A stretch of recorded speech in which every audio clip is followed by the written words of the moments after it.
मुश्क किसे कहते हैं? खुशबू को कहते हैं। बसरा में एक बुजुर्ग थे जिनको मिस्की के नाम से लोग पुकारते थे। मिस्की का माना मुश्क यानी खुशबू के अंदर बसा हुआ। तो उनसे पूछा गया कि भाई आपके लिबास से, आपके जिस्म से जब हम महसूस करते हैं, जब देखते हैं तो आपके जिस्म मुअत्तर हो रहा है, खुशबू आ रही होती है, चाहे आपका लिबास हो या आपका जिस्म हो, हमेशा आपके जिस्म से खुशबू आती है। तो हमें भी बता दे कि कौन सी खुशबू लगाते हैं, कौन सा अमल है। तो उन्होंने ये फरमाया कि भाई मेरा जो वाक़या है, मेरा जो मसला है वो बड़ा अजीब है, बड़ा ताज्जुब खेज है। और फिर उन्होंने अपना एक वाक़या बयान फरमाया। उन्होंने कहा कि भाई मैं एक कपड़े की दुकान पर एज अ सेलमैन के तौर पर काम किया करता था। होते ना कपड़े खोल के दिखाना, वैराइटीज बताना, ये करना वो करना। तो वहां पर एक बुढ़िया आई और उसने कुछ मुख्तलिफ कलर के कपड़े और मुख्तलिफ अक़साम के कपड़े जो है वो चेक किए, खुलवाए, और उनमें से कुछ कपड़े उसको पसंद आए। और उसने ये कहा, दुकानदार जो मेरा मालिक था उससे ये कहा कि भाई मुझे ये कपड़े पसंद आ रहे हैं, लेकिन अगर तुम मुझे इजाजत दो कि मैं इन कपड़ों को अपने घर ले जाऊं और घर में पसंद करा लूं खवातीन से, और जो कपड़े पसंद आ जाएंगे मैं उनके पैसे इस बच्चे, किसी बच्चे को आप भेज दो, इस बच्चे को भेज दो, इस बच्चे के हाथ कपड़े के पैसे भी भिजा दूंगी और जो कपड़े रह जाएंगे वो भी इसके हाथ भिजा दूंगी। तो कहने लगे कि मैं जब छोटा था, मेरी उम्र कम थी, तो मैं बड़ा जो है हसीन और जमील था, रंग भी मेरा साफ था, खूबसूरत था, और मैं दुकान पे काम एज अ सेलमैनी के तौर पे काम करता था। तो लिहाजा वो औरत इस तरह मुझे अपने घर ले जाती है, बढ़िया होती है। वो कहते हैं कि जब मैं उसके घर जाता हूँ तो एक बड़ी आलीशान कोठी के अंदर वो रिहाइश पजीर होती है, रहती है, और मुझे अंदर ले जाती है। अंदर ले जाके मुझे एक कमरे के अंदर वो बिठा देती है। तो कुछ देर बाद एक जवान, एक लड़की जो है उस कमरे के अंदर दाखिल होती है, और दाखिल होने के बाद उस कमरे का दरवाजा बंद कर देती है।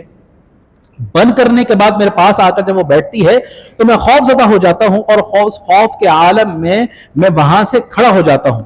लेकिन वो औरत, जो जवान औरत होती है, वो इतनी बज़िद होती है मेरे साथ मुंह काला करने के लिए कि वो मुझे प्रेशर में डालती है। तो लिहाजा मैं बड़ा अल्लाह से दुआ कर रहा होता हूं कि अल्लाह तबारक व तआला मुझे इस तरह के मामलात से बचा, यानी इस शैतानी अमल से बचा, क्योंकि उस सामने वाली औरत पर तो शैतान जो है वो काबिज हो चुका है। अल्लाह तबारक व तआला मेरी हिफाजत फरमा। तो वो कहते हैं कि मुझे एक तरकीब जो है वो मेरे जहन में आती है, और मैं उससे ये कहता हूं कि भाई ऐसा है कि मुझे बैतुल खला जाने की, वॉशरूम जाने की इजाजत दे दो।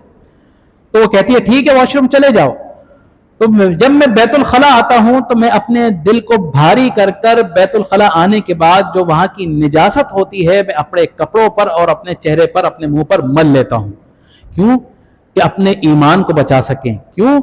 कि उस गलीज अमल से अपने आप को रोक सकें, नफसानी ख्वाहिशात से अपने आप को रोक सकें। सामने वाला काबिज है, लेकिन मैं साथ जो दूसरा फरीक है वो बचना चाह रहा है, तो उसकी बचने की सूरत उन्होंने क्या इख्तियार की कि वह बाथरूम गए, बैतुल खला गए, वहां की निजासत अपने कपड़े पर मल ली, अपने चेहरे पर मलकर जब वो बाहर आते हैं और उनका ये चेहरा और उनके कपड़े इस तरह देखकर वो औरत, जो लड़की होती है, बेसाख्ता चीखती हुई बाहर जाती है और ये पुकारने लगती है कि पागल पागल की जो है आवाजें बुलंद करने लगती है। तो लिहाजा वो कहते हैं कि मुझे मौका गनीमत जानते हुए मैं वहां से भाग जाता हूं, और भागने के बाद मैं एक बाग में चला जाता हूं। वहां जाकर मैं अपना चेहरा भी साफ करता हूं, मैं अपना लिबास भी साफ करता हूं।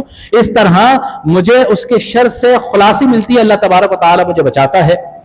तो ये कहते हैं कि फिर रात जब होती है, मेरी आंख लग जाती है, मैं सो जाता हूं, तो मैं देखता हूं कि एक जो है बुजुर्ग मेरे ख्वाब में मेरे पास आते हैं और मेरे जिस्म पर, मेरे चेहरे पर हाथ फेर रहे हैं और मेरे लिबास पर हाथ फेर रहे हैं। मैं जब उनको देखता हूं और उनसे पूछता हूं कि आप कौन, तो वो कहते हैं कि मुझे पहचाना कि मैं कौन हूं। कहते हैं मैंने ही पहचाना। तो ये कहते हैं कि वो फरमाते हैं कि मैं जिब्रील अलैहिस्सलाम हूं, अल्लाह तबारक व तआला के हुक्म से आया हूं कि जो तुमने अपनी बका के लिए, अपने ईमान की बका के लिए जिस तरह तुमने आज अपने ईमान की हिफाजत की, अपनी इज्जत और नफ्स की हिफाजत फरमाई है, अल्लाह तबारक व तआला तुमसे बड़ा खुश है। और वो जिस तरह मेरे चेहरे पर और मेरे लिबास पर हाथ फेरते हैं, वो दिन का दिन है और आज का दिन है। मैं कहीं भी जाता हूं, मैं कोई खुशबू नहीं लगाता, लेकिन मेरे लिबास से جو ہے مشک کی خوشبو آ رہی ہوتی ہے، میرے جسم سے مشک کی خوشبو آ رہی ہوتی ہے، کیوں کہ میں نے اللہ تبارک و تعالیٰ کی رضا پر عمل کیا اور اپنی نفسانی خواہشات کو کنٹرول کرتے ہوئے اپنی روح کی بات سنی اور اللہ تبارک و تعالیٰ کی اطاعت کی، اور میں کبھی اس غلیظ فعل سے بچا تو اللہ تبارک و تعالیٰ نے مجھے انعام کے طور پر یہ معطر طریقے سے جسم بھی عطا فرما دیا اور میرا لباس بھی عطا فرما دیا، بغیر کسی خوشبو لگائے ہوئے میرے لباس سے خوشبو بھی آتی ہے اور میرے جسم سے خوشبو بھی آتی ہے۔ یہ اللہ تبارک و تعالیٰ کا مجھ پر کرم ہے۔ تو یہ تھے معاملات کہ اللہ تبارک و تعالیٰ کے اگر آپ خوشنودی کریں گے، اللہ کے احکامات پر عمل کریں گے اور اپنی نفسانی خواہشات کے سامنے جہاد کرتے ہوئے اللہ کی رضا پر عمل کریں گے تو اللہ تبارک و تعالی آپ کو دنیا میں بھی اس طرح مہکتا ہوا بنا دے گا، اور آخرت میں بھی اللہ تبارک و تعالی نے آپ کے لیے بڑے انعامات تیار فرما رکھے ہیں۔ تو اللہ تبارک و تعالی سے دعا ہے کہ اللہ تبارک و تعالی ہمیں قرآن پر عمل کرنے کی توفیق عطا فرمائے۔